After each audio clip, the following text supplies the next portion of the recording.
All right, what is your opinion on FloLights, the lights that can be threaded into the returns? Right? Yeah, those FloLights. Yep. I love them. I mean, as far as simplicity's sake, they have a couple different sizes. If you don't have any lights, just know that they don't give off a ton of light.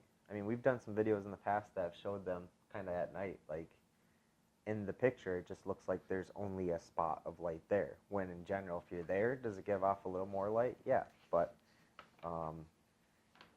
excuse me, if you don't have any lights, it's a nice, cheaper alternative if you're just trying to get some quick light into the pool, or if you have like an area that has a return, but for some reason the light doesn't really reach there.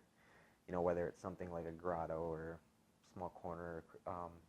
But another thing to keep in mind though, if you live somewhere, say you got like pine trees and the like, especially if you have cartridge filters, it seems like those ones they tend to you get the, you know, whether it's due to cleaning the cartridges and whatnot, you tend to get them to bypass and come out the returns. Also, you know, sand and DE, if you're not going to run a rinse cycle, you're going to flush stuff straight through the system.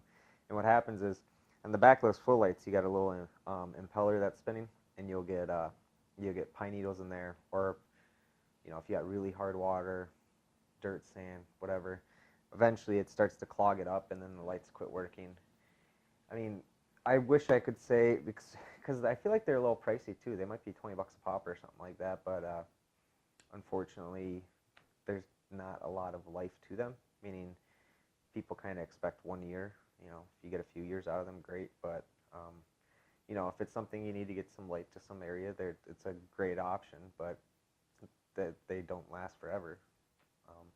And if it quits working, all I would say is unscrew it from the wall, take a look at the backside, and see if anything's jammed up the little propeller they have there, or impeller.